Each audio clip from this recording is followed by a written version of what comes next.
Good morning, everyone. This is the meeting of the Maryland Lead Poisoning Prevention Commission. We will introduce commissioners in just a second, but want to thank everybody back as the commission took a bit of a summer break. We're now back at it. The month before National Lead Poisoning Prevention Awareness Week will be here, so we'll have much to talk about that. Over the summer, we will probably talk more about this through the DHCD report, but the state did launch its Green and Healthy Homes Task Force, of which lead will be an integral part of solutions led by the Department of Housing and Community Development Secretary Jake Day. As we look in this state to take a whole house approach to environmental health and climate-related hazards in the homes to improve health, economic, and social outcomes for children and seniors. And as the federal dollars start to flow on things such as the greenhouse gas emissions and others, at its core over the summer, the $27 billion coming out of EPA was announced here at Coppin State University by Vice President Kamala Harris. And in her remarks, she specifically called out the importance of cleaning up lead hazards as it's critical to their being able to be successful in the investments that they will make in housing, especially low-income housing across the country. And that couldn't be more important than what we have seen in this past week and past couple of weeks here in Baltimore, where we have cases that have arisen, one child level of above 40, family finding difficulty to find a lead-safe home, and we are working to resolve that. But we were really troubled to learn of, and I want to thank the really important advocacy, health, and heroic efforts of Barbara Moore at Mount Washington Pediatric, where they are dealing with a case that is well above a 90 EBL level. We want to be very clear. We can't talk about certain specifics of the case, but what it did bring to light is our need to refocus on our fast track interagency fast track response, our need to improve standards around landlord and contractor standards, how we communicate effectively, and how we can fast track responses. So the troubling part for me in this is giving a lot of power to landlords to be able to just simply relocate families into properties that can exacerbate situations. I want to thank the state and the city of Baltimore for coming together on conversations about how do we improve this, how do we not be here again. But on behalf of the commission, we're also focused on those solutions as well as the current services for the family as we move forward, and certainly we'll invite other commissioners working on this to talk about that. But let me first ask for the public record for commissioners who are in attendance to please say good morning so we can record that for the public record. So Jack Daniels, can we start with you? Absolutely. Jack Daniels, Director of Special Loans at the Department of Housing and Community Development for the State of Maryland, Commission member. Anna? Hi, good morning. Welcome back, everybody. I'm Anna Davis. I am, I think my position is the child advocate on the commission. Barbara Moore. Hi, I'm Barbara Moore, pediatric nurse practitioner and director of the lead poisoning program at Mount Washington Pediatric Hospital. I'm the healthcare professional for the commission. Okay. If you're Mangela, Here. Good morning. I'm Angela Paul from Division of Early Childhood from Maryland State Department of Education. I'm the nurse consultant for the Office of Child Care. Fantastic. Nicole Hart.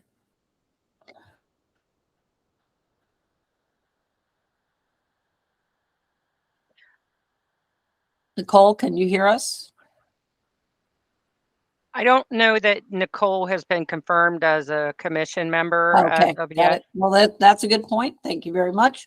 Mhm. Who is representing the city? Is then Paula? Currently, that I'm position. here. I'm here. Oh, there you go. I'm Currently, here. I the was trying to come off of mute. Okay, okay. well, city designate Nicole Hart. You want to introduce yourself? Nicole Hart, Deputy Commissioner of Home Ownership and Housing Preservation, Baltimore City Department of Housing and Community Development. Thank you. And Nicole, upon approval, will replace who, Paula? Mary Beth Holler, who Mary Beth Holler. yes. Mhm. Alrighty. Paul Rogers, Dr. Rogers. Yeah, good morning. It is Paul. I'm a retired pediatrician. My training was in pediatric neurology, and I represent the Maryland chapter of AAP. Fantastic. Dr. Chandar, are you here to represent Cliff Mitchell? And did I just promote you? Yes. So, hi everybody. I'm Shubha Chandar. I'm standing in for Cliff today. He's not able to attend. Okay, thank you. Get that medical degree. And Susan Kleinhammer, please.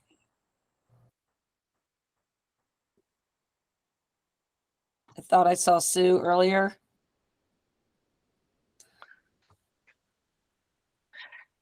I'll go ahead. This is Paula Montgomery, Okay, thank you. Maryland Department of the Environment Commissioner. And Jacob. Good morning. This is Jacob Benzaken, owner of JBZ Management and Commissioner. Glad to be here again. Thank you. Great. And thank you very much, Jacob. And did I miss anybody? I know we have an excused absence for Adam from the Maryland Multi-Housing Association. Cliff Mitchell, I believe, is out of the country on a well-deserved rest. We have a hand up. Sue Kleinhammer. Sorry about that. Just pushed the wrong button. Susan Kleinhammer, commission member, represent the accredited risk assessor. Thank you very much. I do believe we have a quorum, and so we should move forward.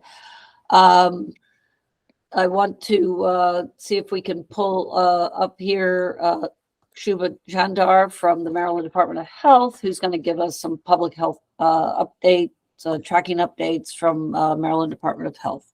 So Shubha, thank you. Yeah, of course. No problem. I just want to check with Paula. Do you want me to show my slide or do you have my Yes, slide? I'm going to stop sharing if you could. Thank you Okay. very much. I thought I had it individually, but it's all in one document. So that would be helpful. Thank you. Okay. Okay, perfect. Let's see if I can make this happen. So I just had a few highlights. I know there's a couple things that Wendy made sure that I was going to highlight today. So let me start my slideshow. All right. So again, my name is Shubha Chandar. I'm the Deputy Director for the Environmental Health Bureau. So you all I know are familiar with Cliff, but I've been at the department for about 9 years now. And hopefully we'll give a nice update for you all. So I just had a few things. One is our 4620 form. This is the form that parents and providers complete when we're enrolling children in daycare or childcare and school. We did an update of it. So I wanted to make sure that everyone knows that it's been updated. There's a printable, the printable version is still there, but we also now have a fillable PDF. Shubha, may I completely interrupt you badly? I missed something very critical here. Two things very critical. We have to approve the minutes from the June 1st meeting. Oh, yeah. I'm happy to. So sorry about that, folks. I need a little more coffee. So Paul, I don't know if you have them handy, but we can put the minutes of the June 1st meeting. And if anybody has any comments or objections to the minutes, please let us know, or amendations to the minutes.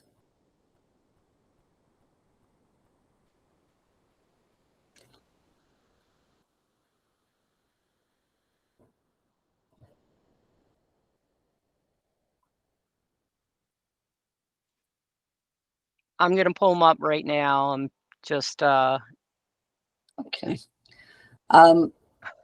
If we have all read the minutes or looked at the minutes, we don't, it's okay. I understand it's a little tough given the, there you go. there we go. Okay. And thank you for all the guests who attend. That's pretty impressive. Is there a motion to accept the minutes?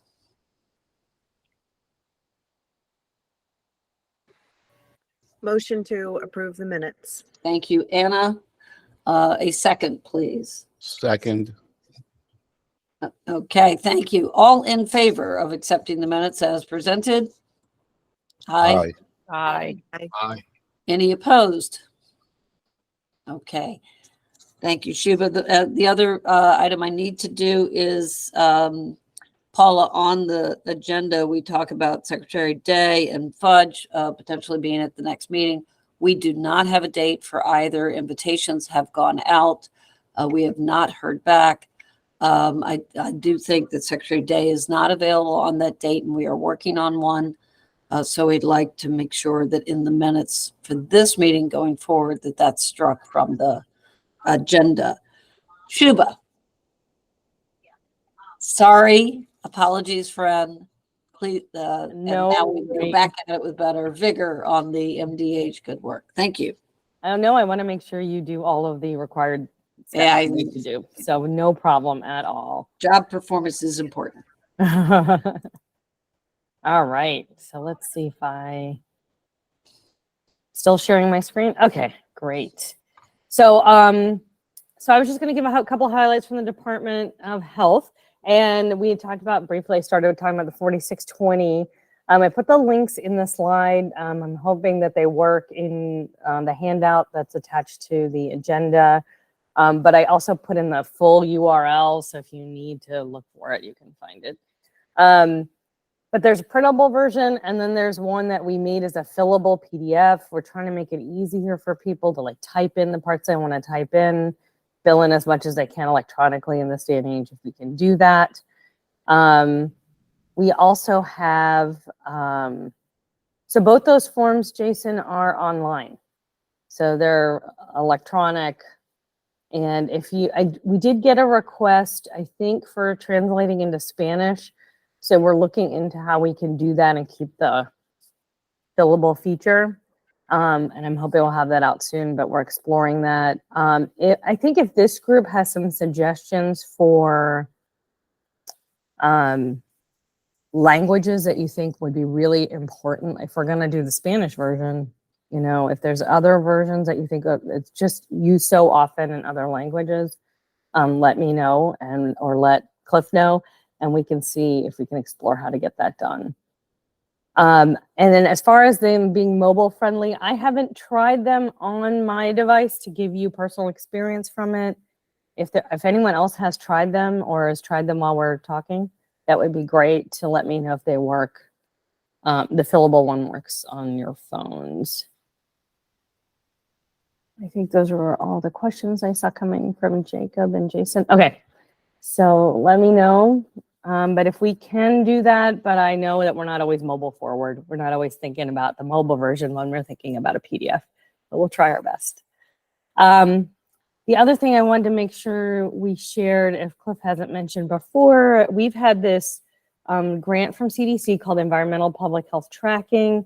And as part of that grant for the last several years, we've had a data portal that has been a space for us to share some data, use mapping, like show maps of Maryland, try to present some data at the county level that we can provide on a variety of environment and health topics. And we just went through a revision of that portal, and that one was definitely designed to be mobile forward. So it should work on phones, it should be designed for any kind of phone format and adjust accordingly. but also be working on tablets and computers. And we have lead data that we've added onto that portal, and we have some even below we have sub-county, below county level data available there now. And if I get a chance, I'm happy to try to click on that and share it with you after I give the last update here, which is, I think Cliff shared and Wendy shared that COMAR 101104, we had put that out for public comment in the Maryland Register. That was about reducing the blood lead levels that CDC moved to 3.5, and for us to update the regulation to say that, but also be flexible enough that if the reference level were to change again, that we could adapt easily without having to doing a whole nother regulatory update. So that comment period closed on August 28th. I have not heard yet on whether we received any comments or anything of that nature, but obviously if we have, we'll figure out how to respond to those and move forward. Shuba, how do you determine what languages you're going to print in? I know we have lots of different requests for languages, but they're small populations. And do you find that it's easier to refer for a translator than have these materials, which may not be widely needed, but needed for specifics? Yeah, I think you're right about that. I think what we typically do is we are supposed to, which we do, if anyone requests it be translated into a language, we do that like case by case. We don't get a lot of requests to translate. And I think partially with, or at least for this particular form, I think that that doesn't mean that people know where to go ask us. So that's why I wanted to ask you all, if you feel like this is really, really important and there's some languages that, are typical, but I do think we could do a case by case. So I think that translator or a specific person translation is fine. What we need to do, right, is also pair it up with English, because the person who's reading it needs to know, the person who's receiving the form needs to be able to understand what they've filled out, right? So 100%. We've done that in the state on the notice of defect forms, for example, to do an English-Spanish version. We need to do that more on those types of things. Mangela, I think, is asking if you would put in the chat or email out to the commissioners the link for this, and really appreciate all that you continue to do around this. Are there any other questions? Or do you have more to share? Sorry. I do not have more to share at this point, unless I'll just say I put the links in the slide deck that went out with the notes. Wendy sent them out. So if you scroll down towards the bottom, the links and all are in the handout, but I can send them as live links, or after I'm done, I can add them to the chat box. If you all want to play around in the portal, meaning the environmental public health tracking link that I have up here, and if you have questions, maybe, Ruth, what I'll do is not demo today, but if you all think it's worth it for a demo at the next meeting, Cliff can do that for you all. I think that might be the best, so you can make sure you allot the time for that review. Okay, that is terrific, and I'm glad to know he's not doing it from a mountaintop or a beach somewhere, because it'd be fine to do that. Any other questions here? Mangela, did you have anything else? Are you good? I'm good, thank you. Okay, well, thank you very much. Shuba, it's always nice to have you, and thanks for your amazing work that you often do behind the scenes for the state and for our kids. So really appreciate you. Next on the agenda was to discuss a proposal, or just a discussion we were having around whether we thought it would be better to go every other month and have more content driven, or to meet monthly. I don't think we had a lot of traction on the schedule change. So unless there's objection, I'm going to withdraw that idea, and maybe revisit it at the beginning of 24, because I think we have Lead Week coming up next month. We have legislative work potentially that may be needed, especially around the circumstance going on in Baltimore around how we can better regulate actions of owners on some when needed. But if anybody has any comment on that, otherwise we can move on to the next item. So we'll give a second to see if anybody has a comment. Okay, Paula, for the record, we're withdrawing that. Paula, you have a piece here. You want to just quickly talk about commission membership updates and renewals. Can I ask, Paula, have either of our elected officials who are on the commission joined on this call that you see? Not that I'm aware of. No, I don't see them on here. Well, I No. want to, as troubling as it will be for potentially getting bashed for this, I don't want to do that. But I am deeply concerned that our elected officials that are assigned to the commission on behalf of the state Senate and state House are not able to be here more. I will again try to reach out to them, encourage that, but with the consent of the commission, I'm going to try to reach out to leadership and to the current assigned commissioners and see if we cannot get attendance here. But this is part of the public charter set up by the state to have this. And I don't know if anybody has any thoughts or recommendations, but I do think we need to have people present, especially when there's some needs to report on the legislature's huge investment in lead poisoning prevention. So any comment or on that? Okay, so Paula, take it away on what you need.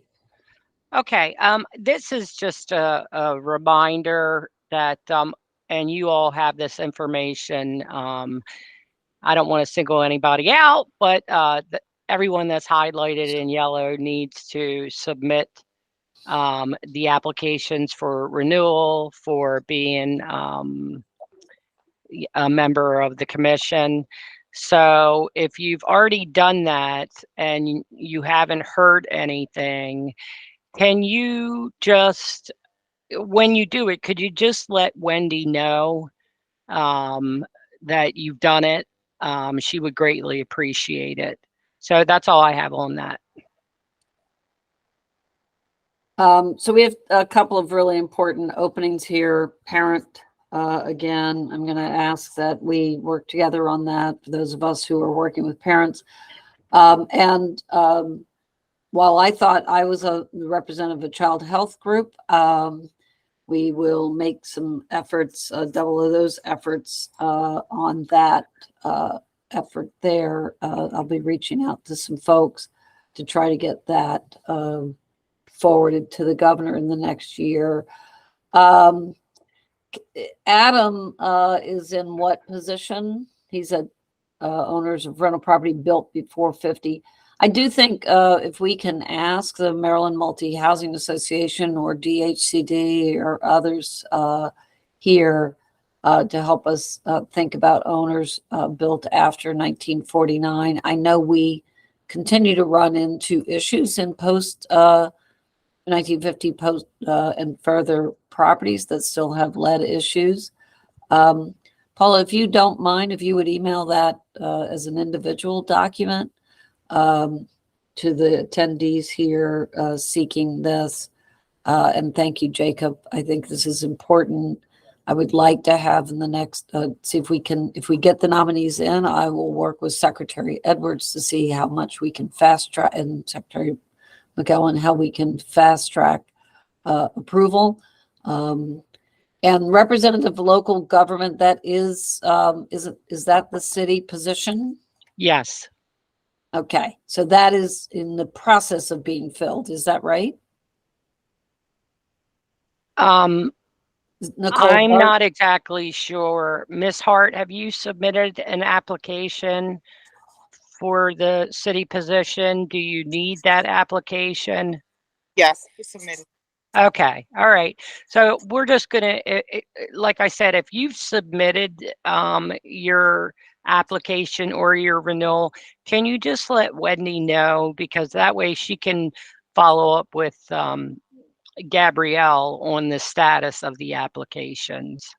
And let me say to the people who are guests today, if you are interested in being an active participant in the commission, which this is still a critical and important issue in our state, and thinking about how we are aligning in other housing health efforts. I want to appeal out to people who are working in the areas here, whether it's lead and water, lead paint, other sources around rental properties, around lead exposure in general. Please let us know. We want to have dedicated people who have a mission purpose here. So let's try to see what we can do to get this accomplished. Thank you, Paula, for that, and thank you for emailing that back out as an individual document. There is annually, as part of National Lead Poisoning Prevention Awareness Week, the Commission a number of years ago established awards and recognition for people making strides in this area to protect the children and families of the state of Maryland. Paula, do you want to say more about that and what needs to happen here? Thank you. I'm sharing my screen. You all should have the criteria that the commission developed several years ago about awards and recognition.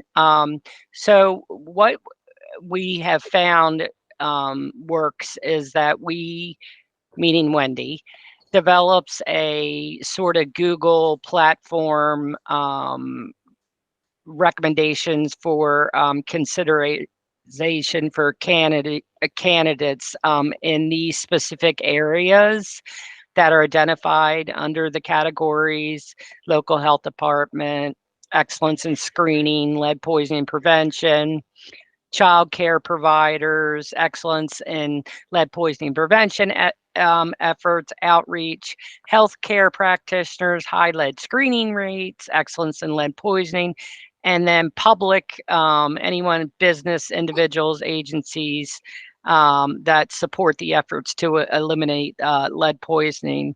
So there are 3 types of awards underneath these that will be identified specific to the candidates' qualities, and they are also listed. So when the poll is sent to commissioners, it'll outline all this again, so you won't have to really think about what the qualities of the candidates need to be. So Wendy is hoping to get that out within the next several days. I think she said she was going to work on it tomorrow.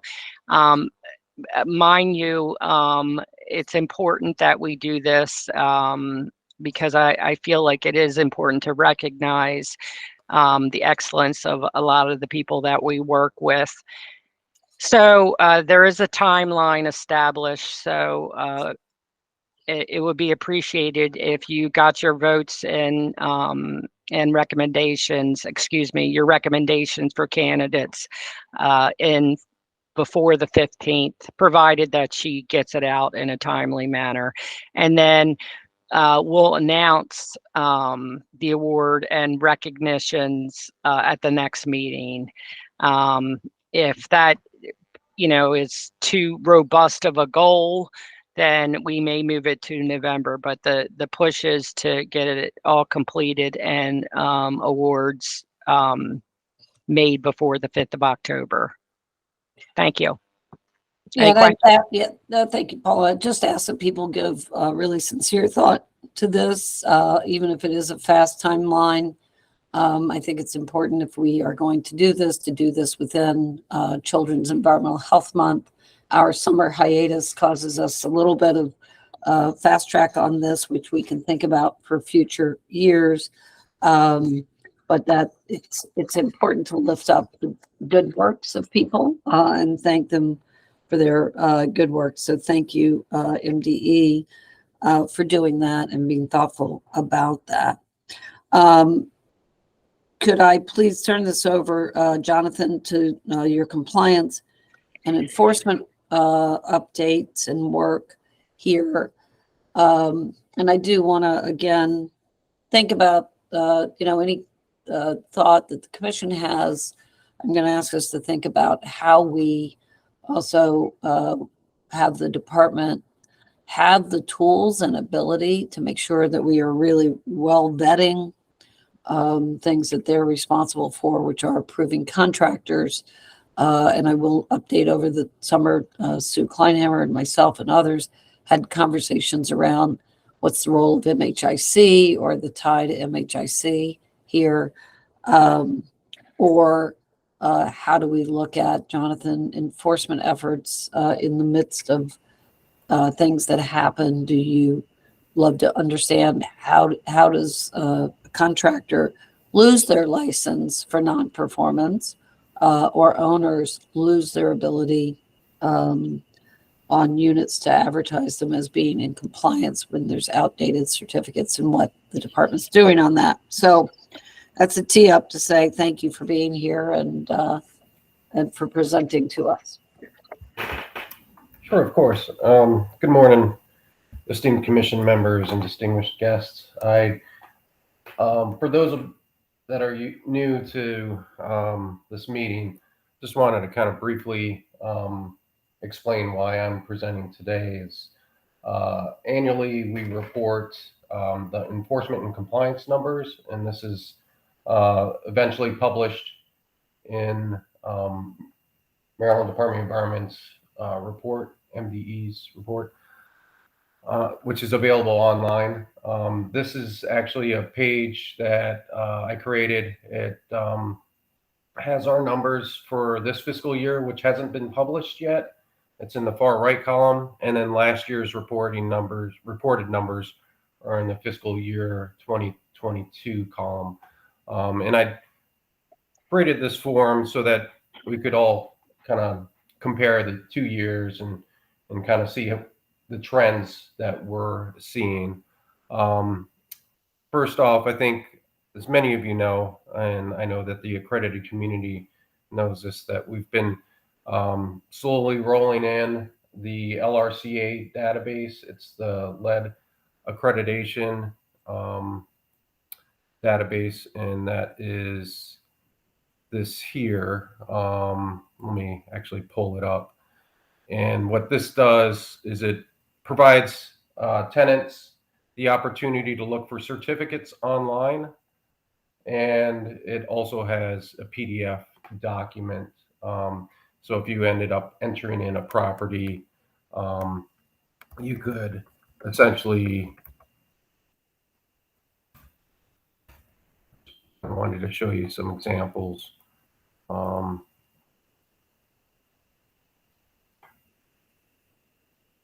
You could pull up the certificate, and a tenant could look for that certificate, and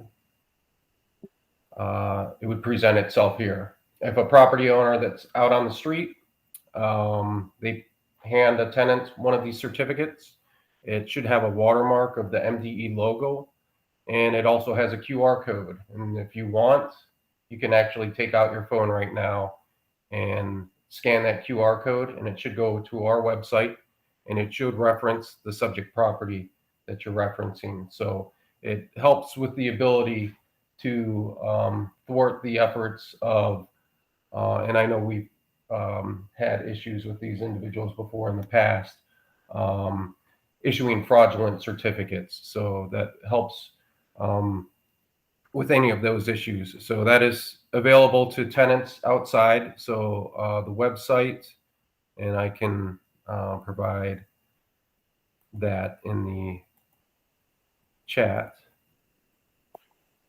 for anybody that would be interested in No, Jonathan, this is Paula. I think that's you. Thank you so much for doing this. Sure. Because, I just want to touch on just a little bit with the database that, it's no more these paper submissions to the department that all accredited inspection contractors that provide services for inspections on lead are required to submit all documentation electronically now, and that these certificates are generated after they've submitted the information correctly. So I just wanted to kind of highlight on that. Yes, and that's a very good point, Paula. Also, it's not visible to the general public, but MDE has the ability to view all the supporting documentation that is uploaded.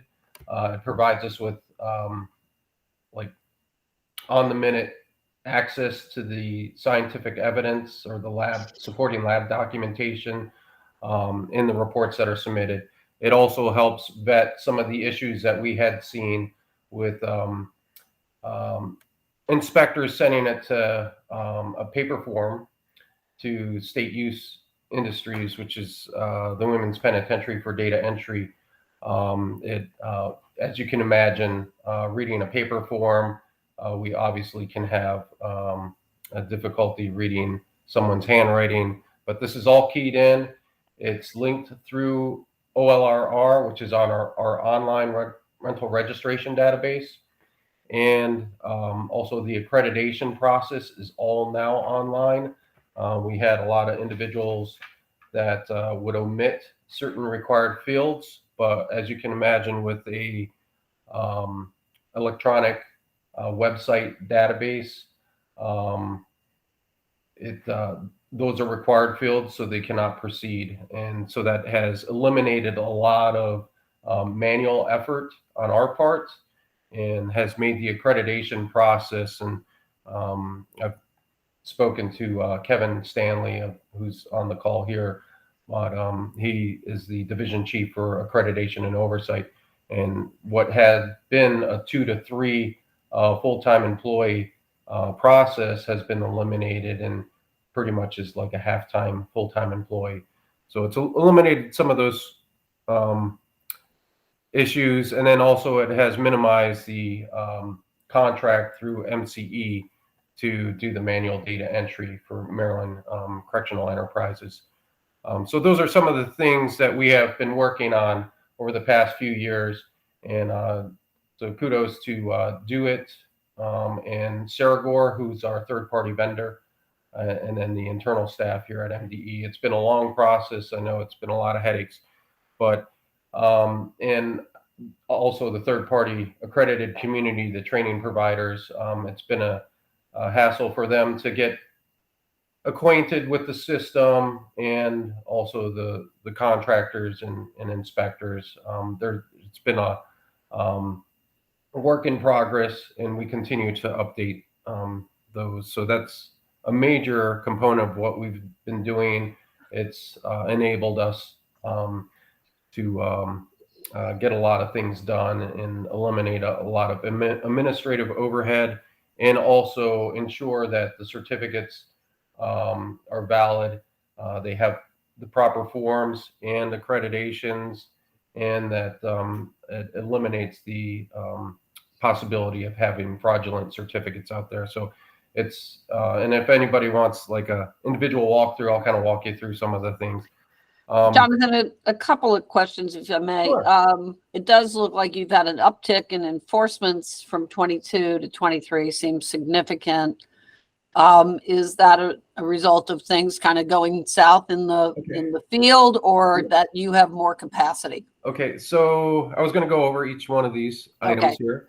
I'll start from the bottom up. So this right here, actually, every year what we do is for the lead rental registration division, which actually we ended up losing our division chief, and it was Jesse Salter. He ended up going to water compliance for a position down there. But every year what we do is we issue violation letters based on the failure to renew. And if a property owner did not update their status of those rental properties, we send them out a failure to renew violation letter. And basically, we do that annually. For whatever reason, that division, and I think it might have been, I don't know if it was personnel or whatnot, but issues with the database, but all are. But the 585 is, that was lacking about 4,000 violation letters. And what we do is we average about 4,000 violation letters for failure to renew. So that was for, and registration runs on a calendar year basis. So that was for individuals that had registered in, I believe, 2020 and failed to renew in 2021. So those would have been mailed out in fiscal year 2022. And the subsequent year, the calendar 2021 failure to renew in 2022. Both of those years went out in the fiscal year 2023. So that's why you're seeing a huge increase. Normally it would be about 4,500 or 5,000 and then 5,000 here. But that is why, but good point. And then you'll see a slight increase in the penalties that were issued. And so that might have been part of the reason why a lot of back registration fees. That's registration. What about Right. the certificates that the house has passed inspection? Sure. So I'll start from the top and then I'll kind of work my way down. So what you'll see here is the accreditations. The process as LRCA, lead certificate accreditation database has been fully running. We're having more individuals register. It's a quicker process. So we're able to get all the individuals registered. And so we've seen an increase there. Registration of the units have remained pretty consistent, about 115,000-ish. Now, the certificates, as you had mentioned, this was what it was before. Last year by the third-party accredited community, it's gone from 28,000 to 52,000, and same thing here with down here. This is MDE's inspections, the second line, and this is our inspections with re-inspections. And then the third line here, the 15 and 13, that is audits. Those are audits of the third-party contractors, like accredited training providers, and that's an EPA requirement. But this right here is MDE's inspections. We've pretty much remained consistent over the 2 years. The accreditation community, or the accredited third-party community, has increased their inspections, and that might just be the fact that the certificates are now being entered in. There is no way around it of issuing a certificate. As Paula had mentioned, all certificates now, if they're going to be issued, have to be through the LRCA system. In the past, we used to issue batches of 50 to 100 paper, like quadruplicate form, carbon copied, as you probably remember, the old school people here, of those certificates. And it was on the onus of the inspector to send it to MDE or MCE, the PO box.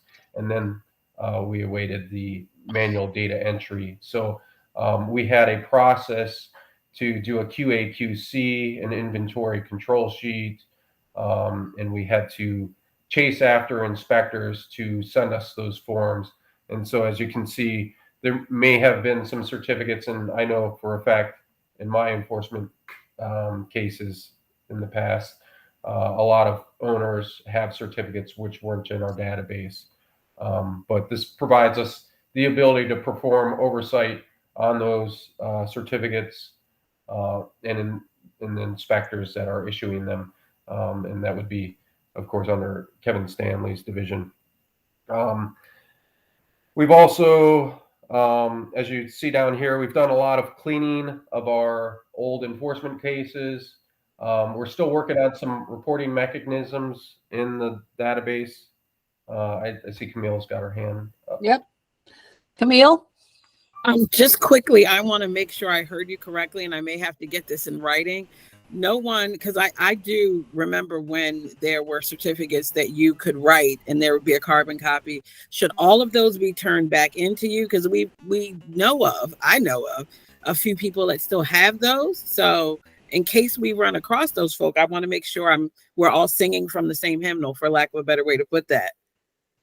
Yes, I believe, and I'm not certain, but I guess Stephanie knows. Okay, thank you.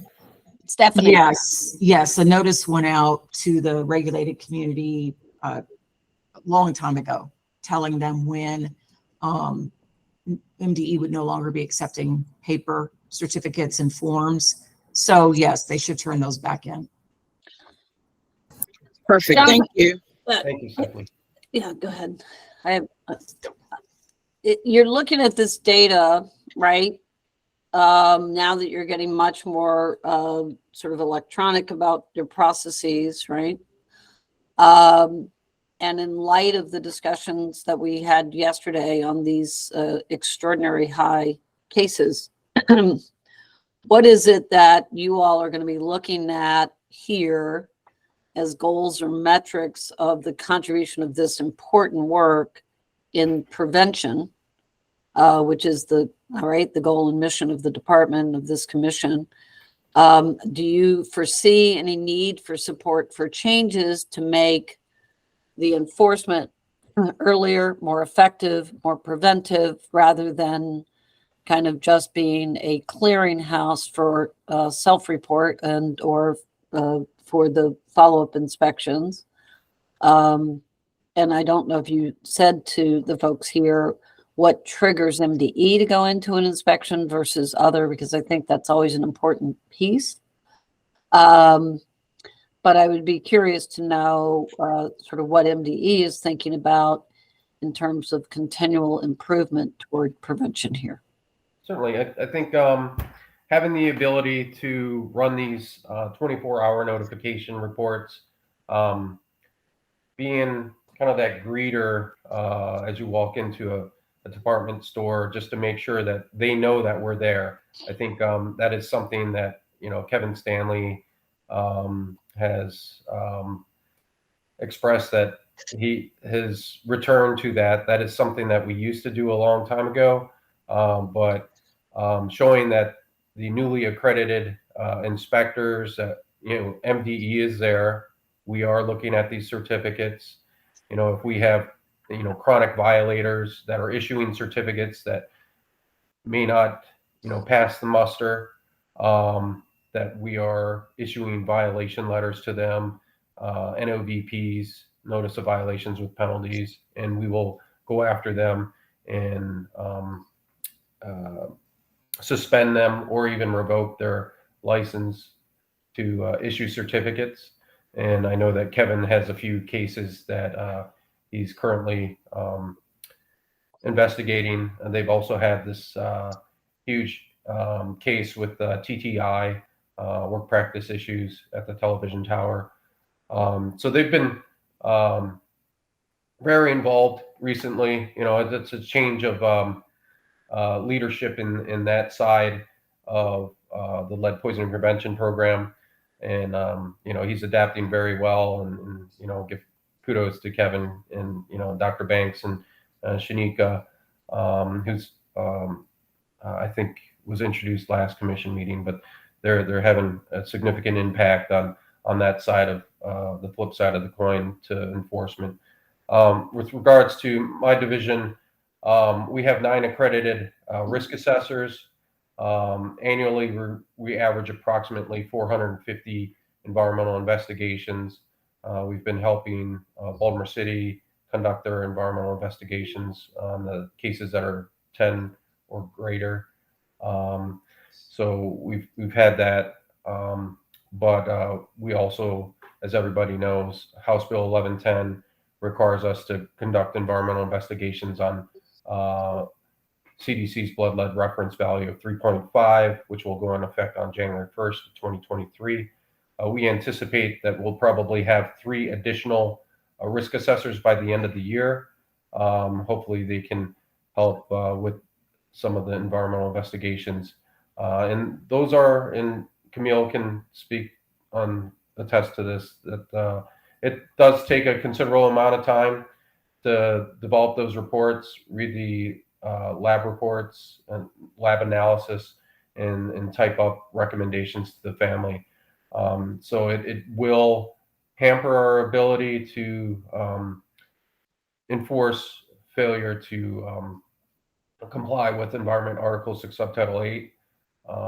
But it's our hopes that, you know, we can continue sending those letters out, and then also issuing notices of defect, and then with Kevin's staff making sure that the certificates are legit, and inspectors are, or third-party inspectors are issuing valid certificates, you know, and contractors are doing what they're supposed to be doing.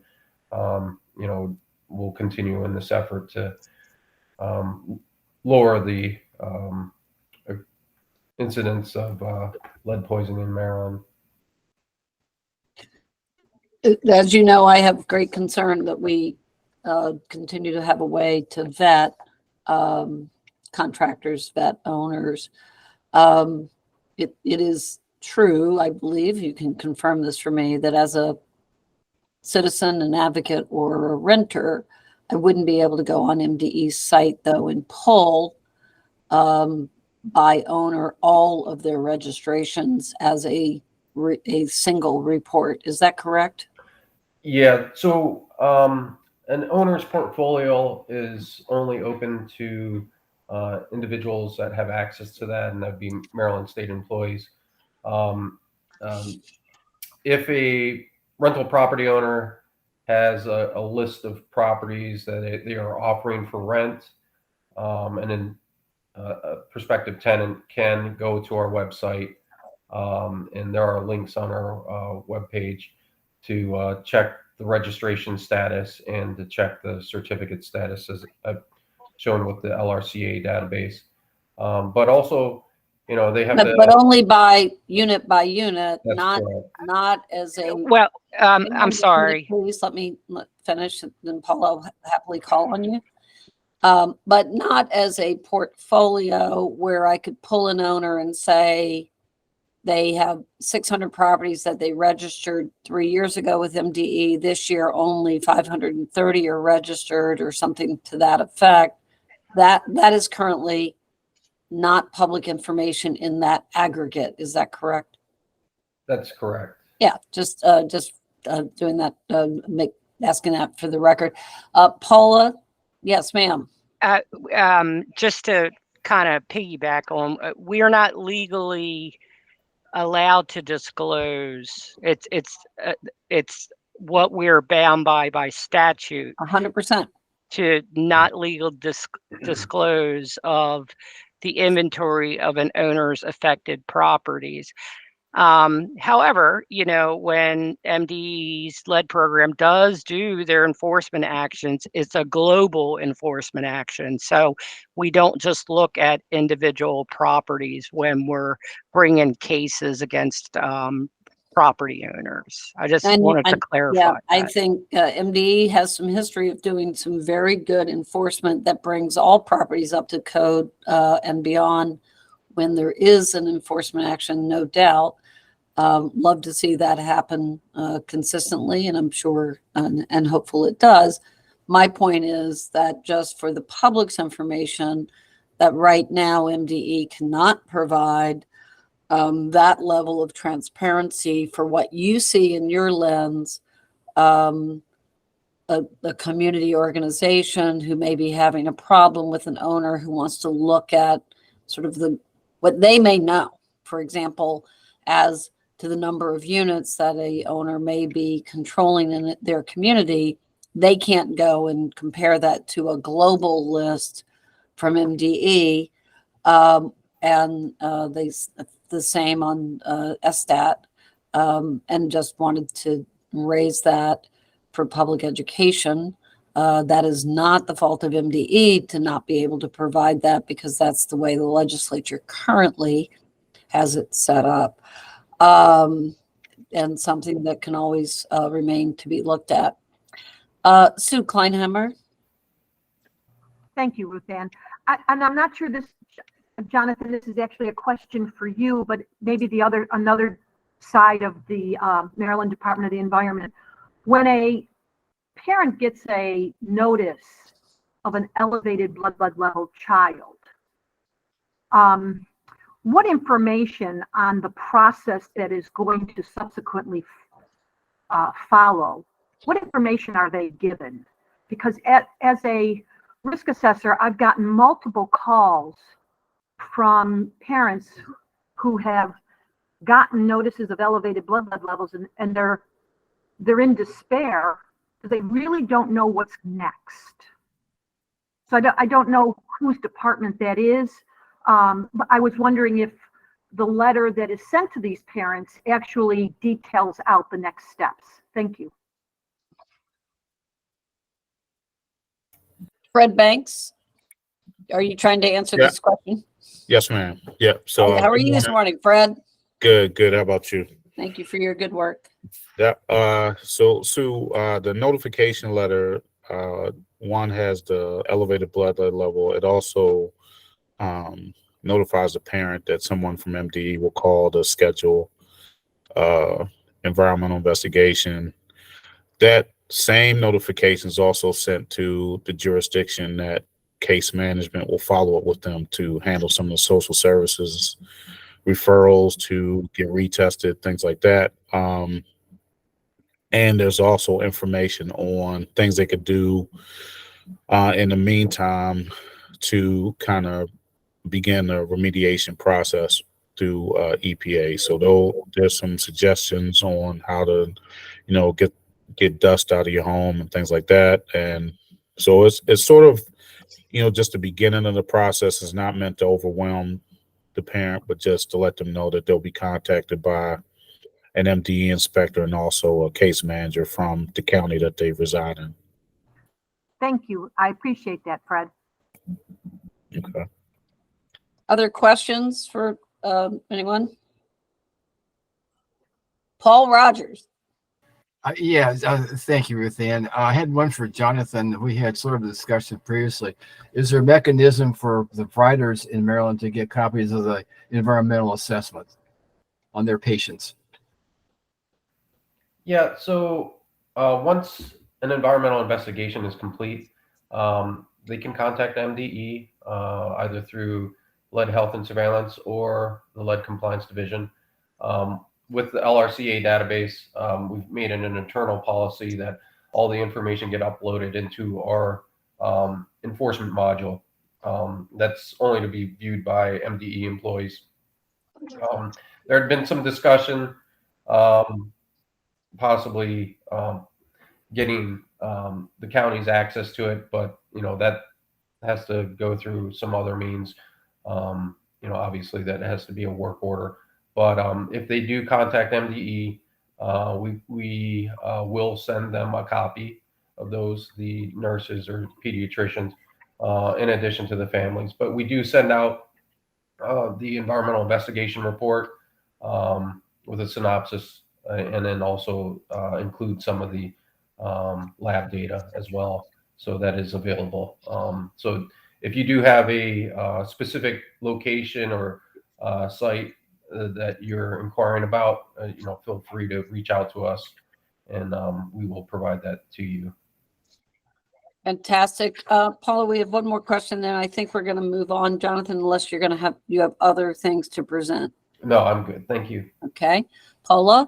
Yeah, I just wanted to clarify. We did a subgroup for the commission on this, and we presented several months ago. The way that the law currently reads, we can share any case information with the health departments, but what we found out from our attorneys is that if anyone else, including providers, wants any case information on the child, that they don't already have, they would have to have some type of sign off by the tenants. And there is a form for that. So I just want to clarify that. Paula, please, if you could put that form in the chat, and please ensure that it's distributed to all attendees of today's meeting. Barbara Moore, does this answer your question? And do you have other comment on that? Just quick. So the best way in the past, we've used, well, we never had to use anything, and then we stopped getting any reports. And we've tried to get reports. We do have our release of information with MDE listed on it. Is that adequate, or is there a specific form that we now have to use from MDE in order to get these reports? I mean, I don't know that there is a specific form, but I believe we presented a form to our attorneys, and, you know, as long as the parent is, you know, releasing the information, then I think that would be sufficient. So I would like to think that healthcare providers have their own forms, because they go through records. You know, they do record transmittals on a regular basis. So that, you know, unless I find out anything different, I think we should just kind of go that route. Okay, and then when we're hang on one second. is it best Can to I? make a- Yep. Hang on one second, Paul. I would really ask that you talk to your office there, the attorneys, get clearance for that, get back to Barbara especially, but to make sure clear on that so there's no delays. One of the things we're working on in a result of this recent set of poisonings is getting those clearly done. And Barbara, I apologize for jumping in on you, but the other potential way to do this too, and you can ask Chris or others, is that entities like Mount Washington and MDE can sign business HIPAA associate agreements that clear the way and make that under HIPAA even more facile. Barbara, go ahead. I apologize. Oh, and then my other question was, what is the best way, and to whom should we be contacting in order to get this report? Because I've sent in the past, even with this current case that we're discussing, emails to multiple people without receiving the results back until Camille finally sent them, which everything was done, we thought, through MDE prior to this. So is there a specific person? Is it a group of people? Phone call, email? What would you recommend? And is there a requirement on the MDE staff to return same day when these types of things? Fred, your hand is up. Yeah, so a couple things. Ms. Moore, the waiver that you sent me several months ago, I ran it past the AG's office. They're fine with that, so we can use that. And as far as the request for environmental investigations, they should go through Dr. Boss, and you can copy me. Okay, thank you. All right. And Fred, is Do we there a have to- time frame? Is there a time frame set on MDE staff to say this at a given lead level or inquiry that there is an urgency or a timeline? I know in my organization, I expect a same day response. You know, and I just don't know what your standard is, just for the public to know. So at the highest levels, we're mandated to contact the parents within 24 hours for notification, and then within 48 hours to begin scheduling environmental investigations. Unfortunately, that does take into account the availability of the family to be home. So sometimes we'll reach out, but we're not able to make contact. We're not able to get in the house. So, but we're moving as fast as possible. And once the EI is done,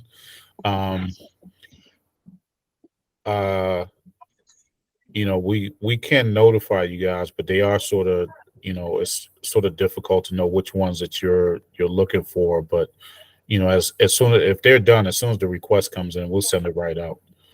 Okay, and when you mentioned the higher levels, what are you using for your fast track level? In the past, a while back, it had been 30, then we tried to do 25, and I have no idea right now where it is. Should be 10, but let's, Yeah, John, I think it's 15. Is it 15 and over? Well, currently we use 30, but if there are some, yeah, we probably should lower that. But I think if there are cases where, you know, we've had cases where it's like 27, 28, 29, you know, and we ask that those be moved relatively quickly. We will, and obviously we do, you know, prioritize those above everything else. And they take precedence over everything else, especially with the 3.5s coming in. well, yeah, let me just, if I may take the chair here to say, from my standpoint, Fred, Jonathan, et al., right? My aspiration for this department is that 10 and above should get fast track. But 30 is too high, is not in keeping with the good efforts here. And federal guidance is 0, right? Is the safe level. 3.5 is the level in the state of Maryland for environmental intervention. So going 10 times higher is too high. I am, from my chair, asking you, the secretary, the department, to take a good look to lower that to your highest capacity to be able to lower that. None of us want to be in a position for a kid to have their level continue to rise, families to continue to struggle on this. The quicker the action, the better. Even at 10, we are way behind here. And hopefully we get to a system that is so good that we're not talking about this. Barbara, you had one more thing, and then I just want to get to Mangela's point and then see if we can move. So when you're not able to get in touch with the family, and this will be in the future, I know, a wish that there's communication back to the ordering provider, because they might have a little bit more push to get that family to actually respond to you. The rapport is already developed, and convince them how important this is. Because I know sometimes you all have the levels back before the primary care, or I get the levels back. It's not always a nice flow. And then we find out a month later that you weren't able to get into the home. And by that point, we're asking the family what's going on. And they're like, I don't remember anybody coming. But if we knew sooner, we might be able to take more action to try to facilitate and expedite all of this. Jonathan, I think the question raised here also by Mangela is one that I would like the department to look at more succinctly. This data is really important around pregnant women, around children. I understand what may or may not be your constraints and parameters on this, or ability to do it. But look, in the homes of pregnant women, if we can especially get in and clean up hazards before children are born, even with a pregnant woman, the fetal blood lead transfer in studies have shown 50% can go in, right, to transfer to the child. But we do not want to have a child born into a house where we can prevent that exposure. So where you can look at that data to help us lead on things, and maybe report back just on a lot of these things that have been raised today. We understand the really good faith and good people and good works that are being done by everybody at MDE on this and the commitment. And we're all going through a look at what we can all do better in all of our organizations. So I really appreciate you, Fred, Paula, the entire team, Shanika, the entire team there, for listening to these suggestions, concerns, and comments, taking them seriously, and coming back with. And Paula has also shared the presentation she did previously, Barbara, with the sample form for providers. Paula, I'll just encourage, as well as putting it up in the chat, to make sure it gets pushed forward. Much appreciated, and making sure, if Shuba is still on, that all the providers they work with have this form as well. Jonathan, thank you very much. Go have a Thank you. coffee. You deserve it. Jack Daniels.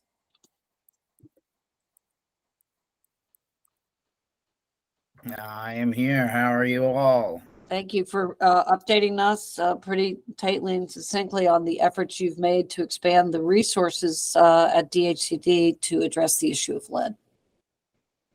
Absolutely. So we do have, unfortunately for me, and a lot of the information that I will provide now goes through a lot of the programs. We are currently working sort of with a one-stop shop mentality to be able to leverage multiple different programs and funding sources to truly address sort of a green and healthy and safe home, which includes lead abatement and other sort of lead related repairs. Last fiscal year, we were able to total with our lead abatement funding allocated a total of $1.815 million, which is a total of about 41 projects throughout the state of Maryland, encompassing, if I can do the math here real quick, I apologize, 11 of our jurisdictions. We are currently working with MDH in the Environmental Health Bureau to sort of organically and aggressively look at our outreach process, working with the local health departments throughout the program one, which is statewide, but also working with some of those vendor contractors to be able to get more information out to them. One of the big pushes that we're looking to do, besides sort of the materials that are going out, is to really concentrate on with the local the local hospitals, including the pediatricians, to be able to get information and material to them once elevated results are there, so that we can start those conversations. We still do tend, based upon the information, to see that there is sort of a too good to be true mentality. There is still, although we have worked on it over the course of program one tremendously, is to try to speed up the process. One of the struggles we still have with is, after able to get approved the funding for the work, is to locate, due to the sheer size of some of these projects, the relocation accommodation aspect of it. So we are still working with a lot of property managers throughout the state, including but not limited to hotels as well, to be able to try to get the process started quicker. We included in sort of our lead funding and financial ability, beginning in January of 2022, we did launch the whole home half critical repair program, which did allow for lead abatement to be included in that. Numbers traditionally show that that was not, we did not receive many applications for that, but we have been able to, as of June 30th, commit in that particular program, $10 million in funding of different projects through every single jurisdiction of the state, which is equivalent to about 1,000 deal projects, I apologize, that also leveraged other critical repair rehabilitation. We also launched our Homeownership Works program, which the first tranche of money that came out from the U.S. Treasury did address two communities, one in Baltimore City in the Johnson Square, as well as in Cambridge and the Pine Street District. And we have been able to fully commit all of the funding that has been set aside in the Johnson Square. We are working closely with the Habitat for Humanity Chomp Take to have those projects come to us for review and approval. They do have until December of 2024 to be able to commit those cases. We have 3 deals. One of the deals is sort of leveraging our Healthy Homes for Healthy Kids LED initiative, as well as some energy efficiency money, as well as this homeowners assistance fund. So we are currently working hard with a very short staff. I think we all sort of have some of those sort of capacity and staffing issues, but working diligently through the bunch to try to be able to address as many of these critical repairs as possible with multiple funding sources to be able to help our Maryland constituents. Jack, Yes. thank you. I really, I know we've asked this before, but really ask that you bring slides to future presentations. Really helpful on visual by program and spend, etc. And I'll go ahead and forward that. I apologize. We, I guess statewide, Do It had implemented an issue or a multiple factor I think, forget how to say the word.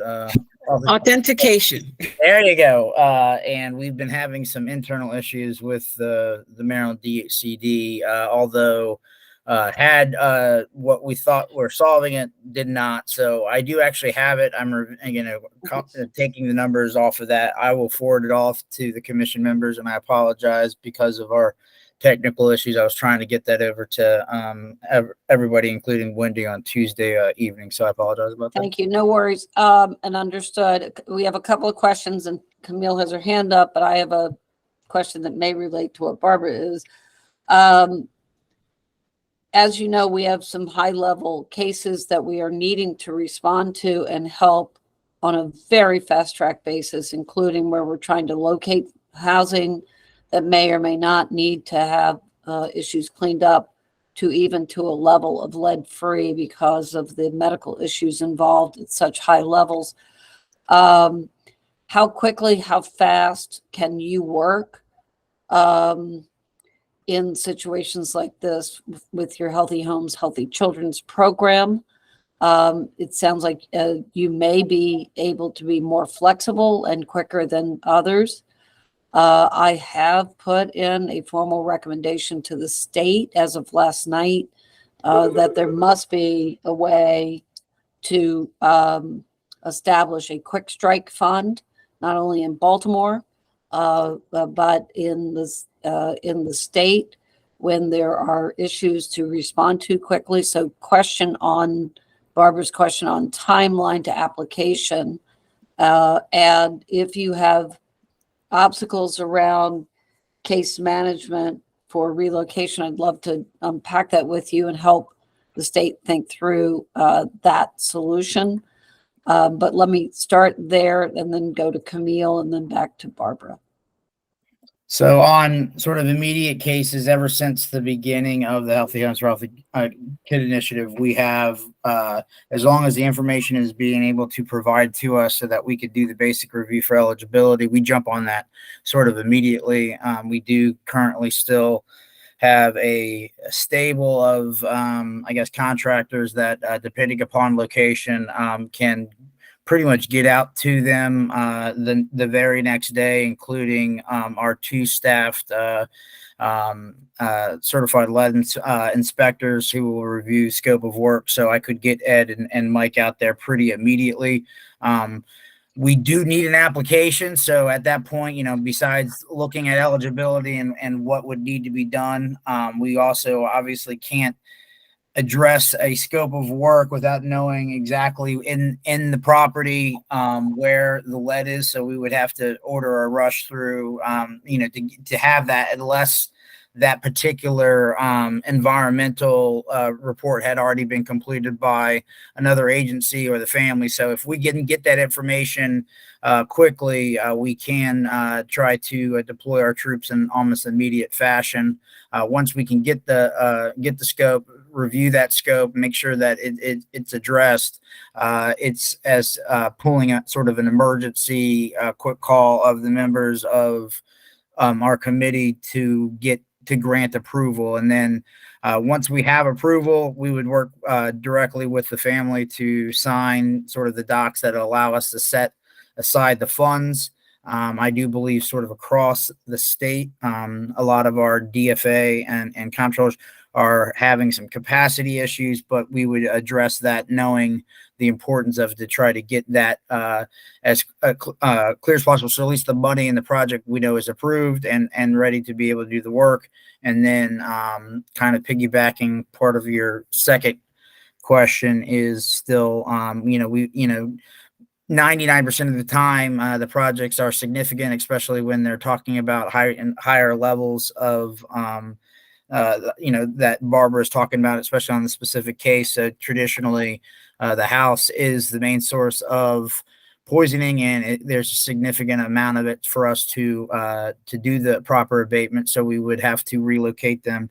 So we can have those conversations sort of outside Ruth Ann about that. We do have some procurement issues and things that we do have to address, but I think that with all the smart people that are on this phone, we could find a way to make it work. Well, it's my intent that very shortly Baltimore and Maryland will have an extraordinarily good way with all the smart people and ways to fulfill all the requirements to be able to respond on an immediate basis. I would say on relocation, we do relocation for families. We typically don't find it to be a big barrier. So Jack, wherever what our experience is and your needs, how we can help and work together to address it on the case we were all on yesterday. The family had they had done their own research and had the ability to do that. But I would say to everybody working on fast track that Jack's program needs to be at the fast track table. Camille. Jack, my question is hopefully a simple one. I just wanted to know if you had the numbers, and it may be on the slide you'll send us, broken down by jurisdiction of how much money you spent in each jurisdiction across the state. So the answer to that question is yes. We have a generic overall sort of summation, but we also have what our HERO division works on the economic impact, and there's a tab on the bottom of that slide that shows the breakdown per jurisdiction. Thank you. So the next, Barbara, before we move on to Dr. Boss Victoria and Dr. Rogers, I wanted to check with you. No, I just know we've done the application process and everything for healthy homes for healthy kids, and even for children with high lead levels. And they are not, I don't know if it's family issues or what, but it's not being acted on quickly. Jack, I'm getting ready to forward you an email, and it's listed as confidential. So if you can just let me know if you do or don't receive it, because sometimes I guess the government agencies are having difficulty seeing some of our encrypted emails, and you just have to click and then put a password in, and then you can see them. But just let me know, and we can talk about it more offline. Yeah, and we're gonna talk offline about how do we get past these communications response issues, and whether or not we need to kind of put a coordinator in place on these things to make sure that this happens. Somebody who's driving it minute by minute as needed. Thank you, Dr. Boss Victoria. Did you want to say more about your comment here?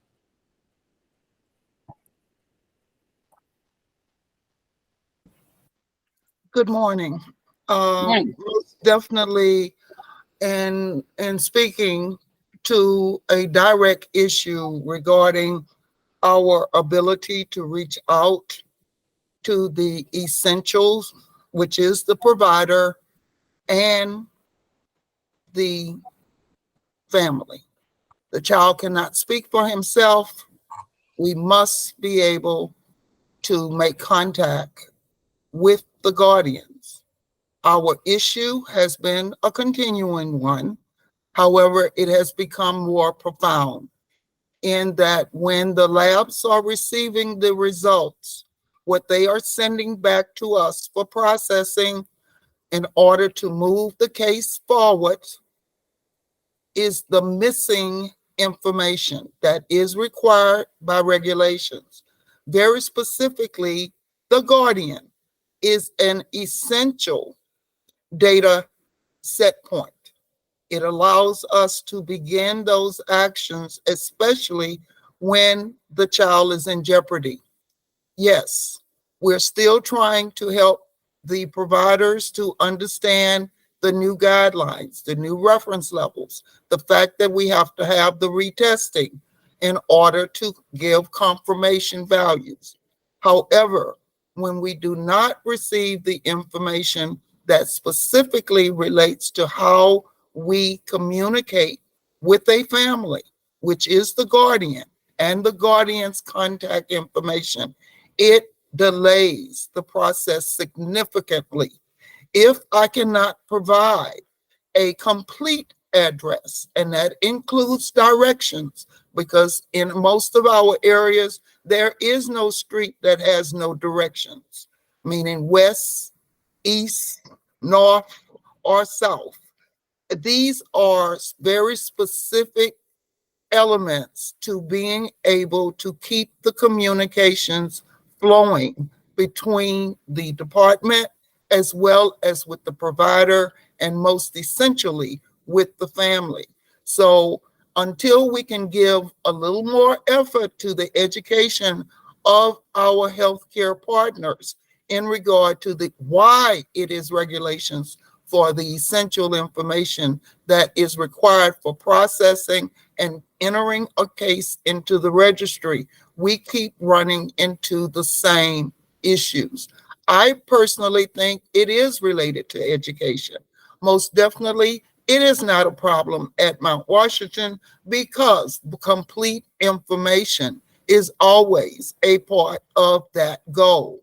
But in many of our settings, and because we are receiving from across the state and trying to give immediate actions in all of the jurisdiction without the essential required regulated requirements for a lab report, the lab will not be able to provide that to MDE for actions. So I don't know how to describe it any better. I think that the education must be continued because we have new generation of providers every day. We lose providers every day.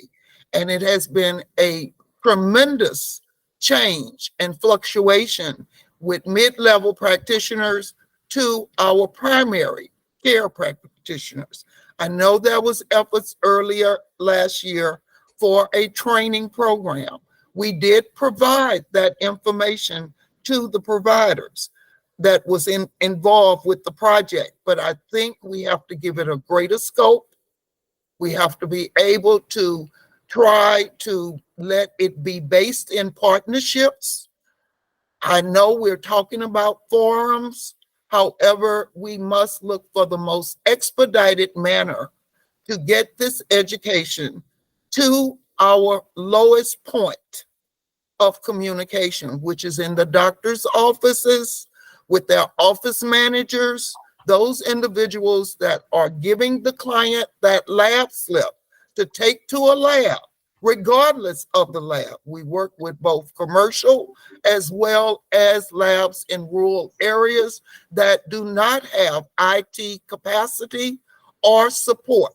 So our efforts have to be redirected to the lowest points of communication as it relates to primary care, the expectations, the new guidelines, as well as what cannot be processed if it is not complete. I thank you. Dr. Bhattacharya, I would love to follow up with you offline on all the efforts. I think everything you raised was extraordinarily good. I want to see what my team can do more to help with that. I also want to say to the state, to the Maryland Department of the Environment, the department cut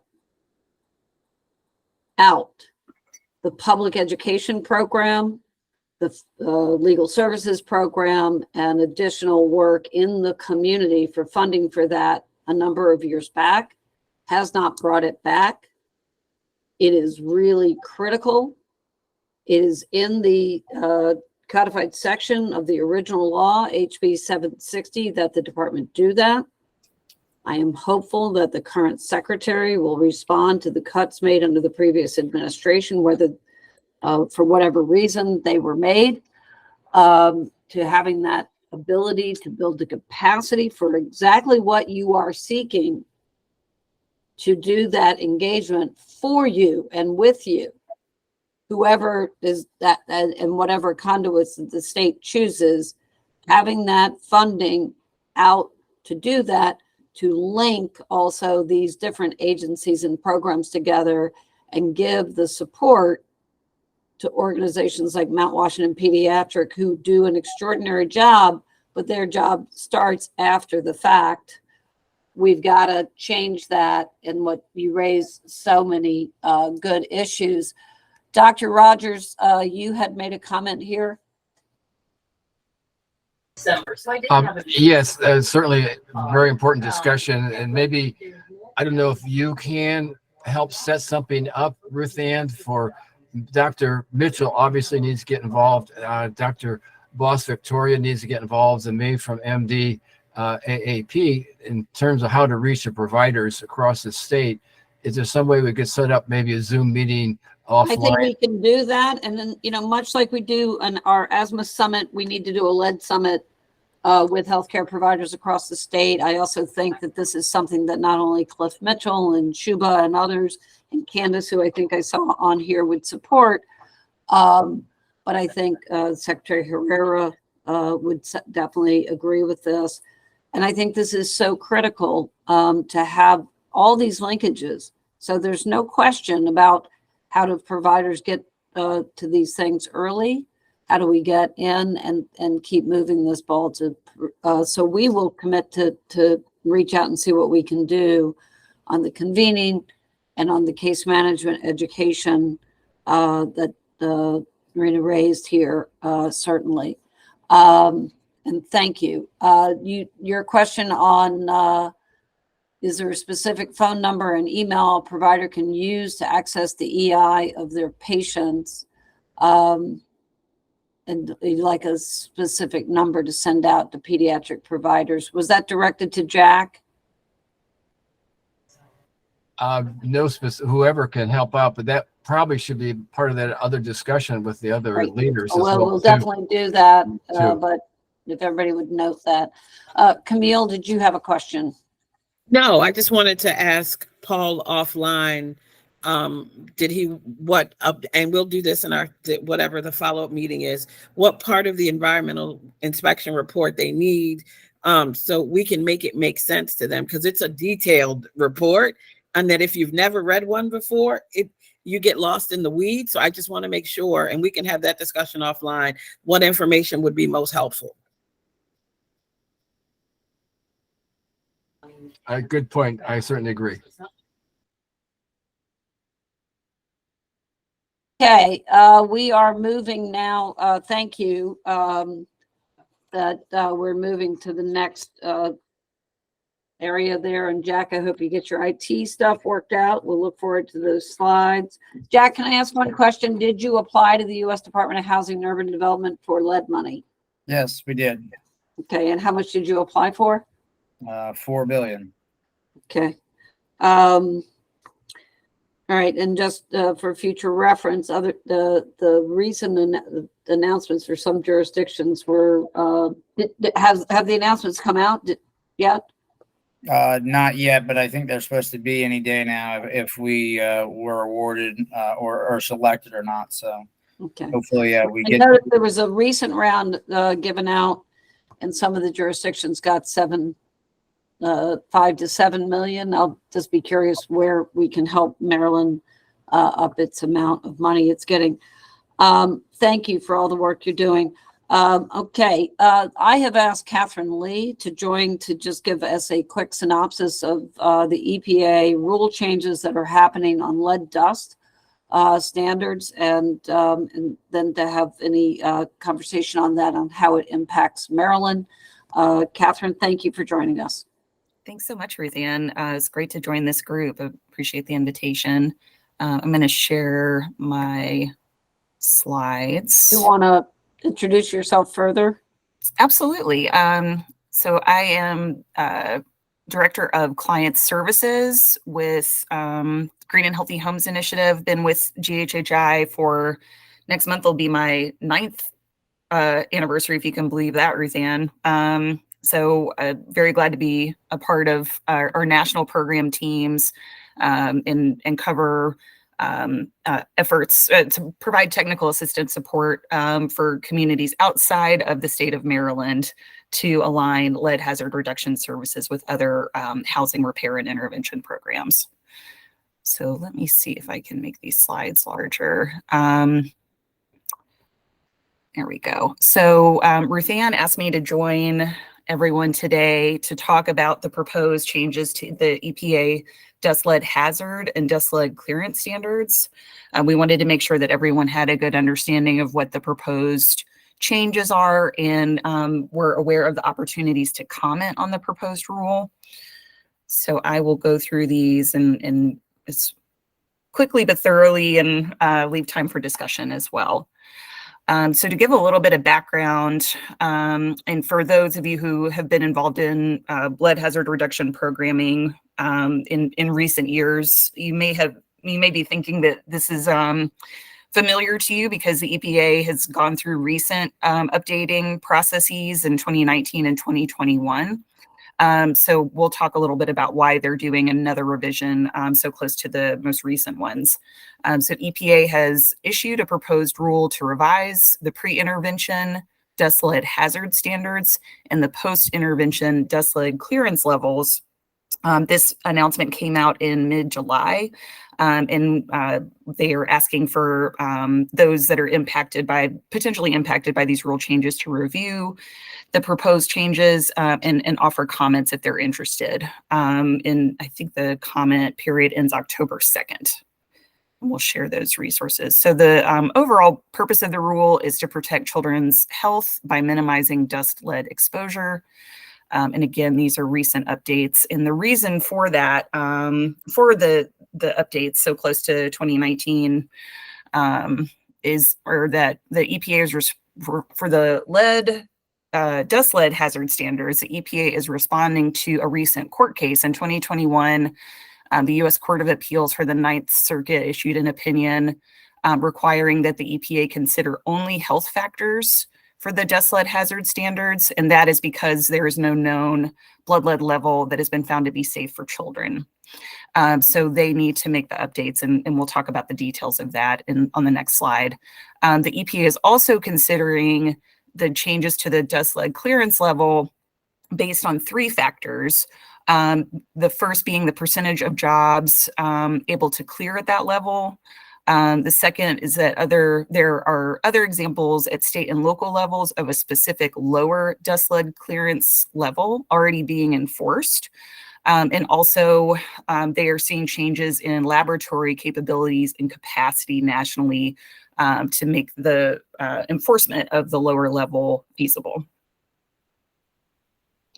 So the actual changes to these 2 standards, the proposed change to the dust lead hazard standard, which would identify conditions that would result in any adverse human health effects. They're going from the current levels for floors at 10 micrograms per square feet to 0, and for windowsills at 100 micrograms per square feet to 0. So that's pretty straightforward. Maryland has been doing this for several years along with the EPA national standard. So what they're saying is any level above 0 would categorize as a dust lead hazard in an inspection or risk assessment.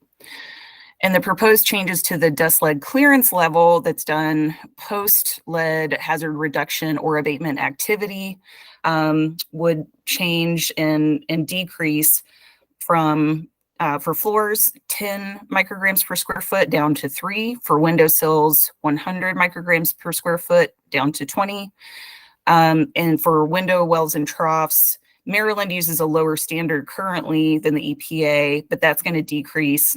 Their proposed decrease is to 25 micrograms per square foot. So a few things, EPA recently hosted their own webinar to cover some of the rule changes, implications, and what they thought were key considerations for impacted entities. And also we'll talk some about the comments that they're seeking for these proposed rule changes as well. So if these changes go into effect, they will be effective in fall 2024, so probably about a year from now. After that, those changes go into effect, impacted entities will be required to incorporate final changes from the rulemaking into their programs within a 2-year period from the effective date. Something else to keep in mind, which I think is really critical to know, is that EPA has additionally proposed to amend the definition of abatement in EPA's lead-based paint activities regulations to recommend that abatement occurs when dust lead loadings are at or above the dust lead clearance level rather than at or above the dust lead hazard standard, which has been what they've used historically. So that means that, when a lead risk assessor goes into the field and collects samples, they will recommend abatement, which is the elimination of all dust lead hazards at that higher threshold from the proposed rule. Hopefully that makes sense. So again, EPA is seeking out public comments. They can be submitted online on the regulations.gov website. I'll share the link to that in the chat box. But some things that they're really looking for comment on from impacted entities are what people know about their state and local laboratories' ability to test at these clearance levels, whether lead-based paint professionals can clean and achieve clearance at these levels. So, their opinions on how feasible it is to do this without a significant amount of retesting is really valuable information. They're also looking for information on whether windowsills and window troughs should have the same clearance values or different ones. And whether another dust lead clearance level combination is appropriate given the statutory criteria of reliability, effectiveness, and safety. So if there are, if there's evidence to support other clearance levels, they're willing to consider those. They're also asking for comments on potential impacts to non-assisted or publicly subsidized rental housing market units, as well as the economic and health impacts to current residents and landlords and owners of housing that is subsidized by HUD or the USDA. And if you have any questions or comments, Ruth Ann and I are available to help support that. And again, I'll share the link so you can have access to the EPA announcement. They have a summary page as well as detailed information about the recommendations, all set up on one site with a link to the regulations.gov site place where you can upload your comments or public comments to go directly to the EPA. Anybody from MDE staff want to talk about any adjustments that we need to make? And do you need support on regulation or statutory or anything else?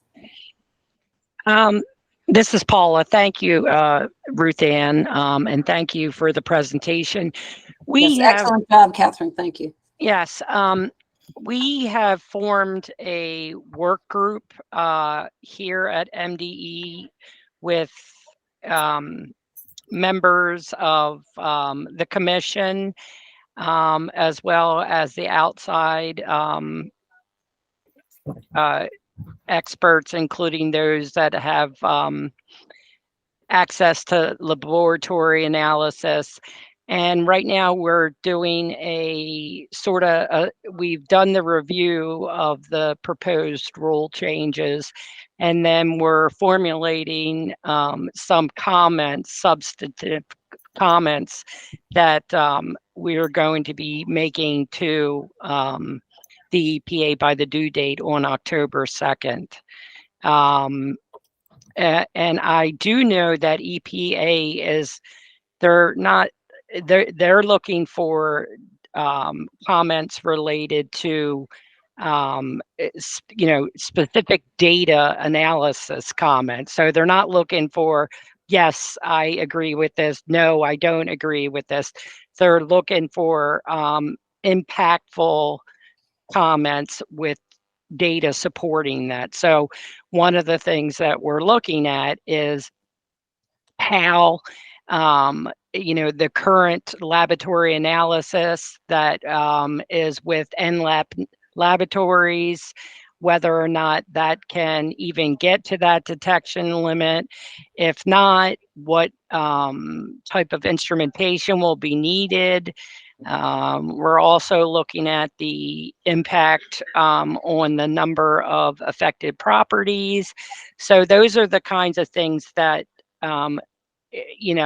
so like I said, the comments that they're looking for are more of scientific based and data driven. They're not saying this is a terrible idea or this is a great idea. So which I do appreciate, because it is, though it is, asking for us to consider health-based standards, which, we all know is an important driving factor. I think it's important to know if the regulated community, is able to even be able to attain these levels. And it is also important to note that if the rule is passed, that there is, I think, a 2-year period for programs, that are accredited by EPA to implement or update regulations. So that's all I really have to say about that. Thanks for highlighting that, Paula. Appreciate it. Mm-hmm. Any other questions as we're down in the dust? Not the weeds, but the dust. Okay. Catherine, thank you. The slides will be available for anybody who wants them. And bit by bit, we'll get there on all of this. I just wanted to say, I think I said at the top on the agenda, we did some work on MHIC and trying to see what we can do to tie licensure and training through the Maryland Home Improvement Commission to compliance with the Maryland lead laws. And I will just, Paula, just say that we'll bring this back in future meetings, but in a much more formal way. And we also have looked at the problem of not having funding available for childcare and other spaces. This is repeatedly the problem around the work that's happening on climate and electrification and incentives that are there. Childcare seems to always get a little bit overlooked. I want to just say I appreciate Manager Paul's tremendous efforts there. Knowing that we are really closing down on time here, I do want to give you some opportunity to talk about Lead Week coming up, and those that are working on Lead Week, and appreciate all the good work of various agencies there. I also think as we add updates here, we ought to add opportunities for places like Baltimore County and others in the future, and change whoever's going to be reporting out in the future for the Baltimore City Health Department. And I do want to note to the commission that the city has opted to move the representation to the Department of Housing from the Health Department. All I will ask from the city collectively in the future is that Nicole Hart is able to be informed of the Health Department work prior to each meeting. I'm sure that'll happen. But any hot topics starting with MDE, and then we'll just we'll close out from there. after people speak.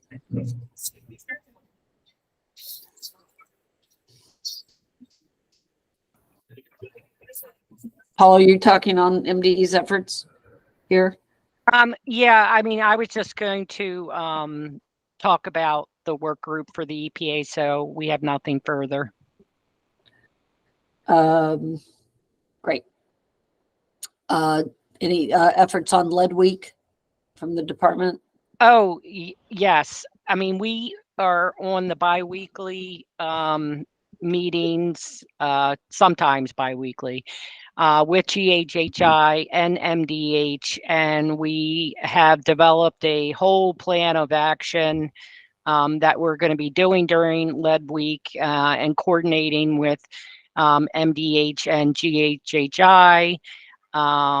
Jack, I'm not sure if DHCD wants to be part of that. I thought that they should, so let us know so we can get you on the invites. Ruth Ann, your staff is amazing, and I can't thank them enough for helping to facilitate this. I think it goes a lot better when we have a bunch of great minds together. So what I think we'll be doing, at least hopefully in the next couple of weeks, we'll be sharing a draft outline of the outreach events and press events that will be occurring during Lead Week. That's all I have regarding that.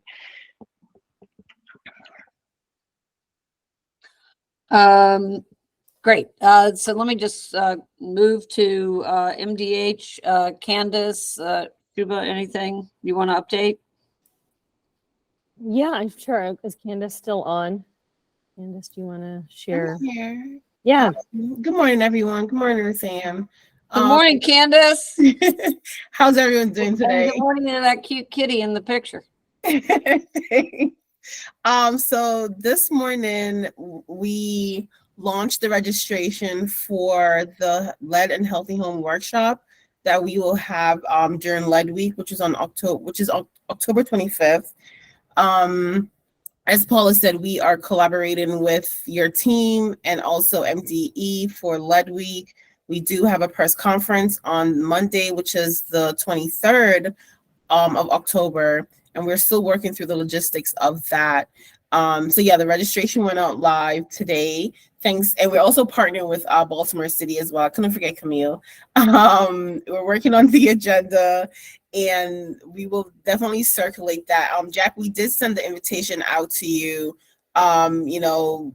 Please let us know if you would like to be involved so we can work you in the schedule.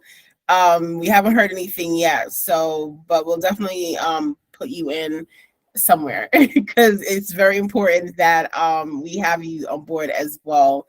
So yes, registration is live, and we're doing a lot of events for Lead Week as well, because I know Fred is also working on a couple of events during Lead Week. So everyone will get an email afterwards, because I think the link, like she mentioned earlier, the link is a little bit too long to post in the chat. So I will definitely send that email to the group following this meeting. Thank you. Yeah, so that link, just to clarify, that link will be for one event during that week, right? So that's just for that one training that we're doing. Doesn't mean there's not going to be. Yeah, go ahead.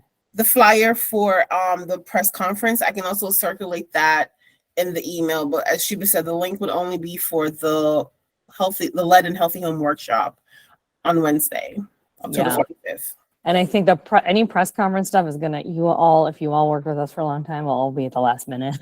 So I don't know how much advance notice we can do on all those things, because we're trying to get all the invites out and stuff. So that's still in limbo. But I do think if there's opportunities to cross promote things, or if you want to co-support, co-sponsor stuff, we can try to do that as much as we can during that week.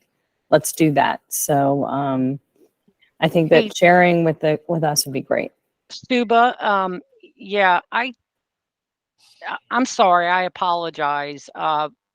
So I was hoping that your Office of Communications, because I had introduced, Jay Apperson to, I believe her name is, I don't want to, GHHI's media person. Forgive me, I want to call her Rebecca, but I don't know that it's her name. Now it's Beth Bingham. Oh yeah, Beth. And then I just want to make sure that they're all, because I Yeah, don't know. We'll make sure. Okay. I'll ask Beth to hold a comms call, and any Okay. organization Yeah. that is on here, whether it's your private sector, public sector, Right. whatever, if you want to join in that and you've Right. got somebody to join that communications call, please email bbingham@ghhi.org. And I'll put it here in the chat. And I'm going to charge Beth with being the person who will pull that together and go from there. And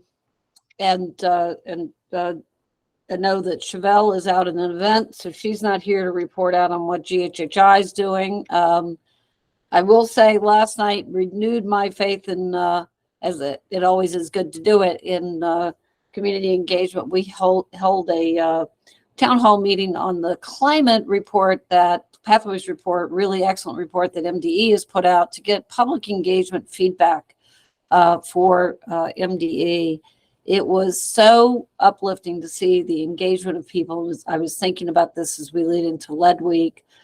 We're going to try to make sure we establish lead awareness into a lot of people who are working on climate investments, because they can't put them in houses without addressing lead. It's part of the policy regulations going into that. But if Wes or whoever is on for GHHI to talk about Lead Week, could you do that pretty concisely, like in 2 minutes, because we are at time. And then my apologies, I will ask if there's any other major announcements. People, just raise your hand. Sure. So just to mark your calendars, Monday, October 23rd is the press conference kickoff event at the CCI Health Clinic and Wellness Center in Greenbelt, Prince George's County. So we'd love to have you all there with the state agencies, GHHI, and other partners. So that's on the 23rd of October, 11 a.m. Candace mentioned the full day Lead and Healthy Homes workshop for community health workers and community advocates on Wednesday at the Baltimore City Community College. MDE is hosting contractors and lead inspector forums. GHHI and MDE are doing rental property owner trainings all that week. There's also a number of events with local health departments. We're really encouraging all the health departments post-COVID to get back to having annual events at a minimum. So that's something we're really pushing for local health departments and their lead nurses to help organize with us around the state. And then a large Zubu event that weekend, a lot of fun if you ever want to come out. Really strong participation from Baltimore County, Anne Arundel County, multi-counties come out for that event during Lead Week at the Maryland Zoo. So a lot of opportunities, and we'll send that full calendar out to everyone. The only other GHHI update is Ruth Ann had mentioned the rental assistance program, and COVID was very costly, but it did provide unprecedented resources for moving assistance. So security deposits, first month's rent, that program has ended. There's no existing funding in the county, so we really need to revisit that for temporary and permanent relocation assistance for lead affected families. It's one of the most pressing things that lead nurses at all the health departments around the state ask for help with. So appreciate Ruth Ann raising that, and just is really a consistent need to address. Okay, and for the good of the order, do we have anybody else who has key announcements or anything to be made? I do want to congratulate our good friend Camille Burke on her promotion to Deputy Chief of Staff at the Baltimore City Public Health Department. It only means that she now has 3 to 5 jobs, not just one. So we appreciate all that you put on your shoulders and know that we're all here to help you. And thank you to everybody here. Thank you to everybody who's leaned in. Thanks for the folks who have emailed about wanting to serve on the commission. Please help us find those commissioners. And please, everybody, take care of each other. Congratulations to Shanika Kyer-Frazier, who has also joined the Maryland Department of Environment from the city of Baltimore, and other good things that are happening. Most of all, go out and love each other and be well. Take care. Bye-bye.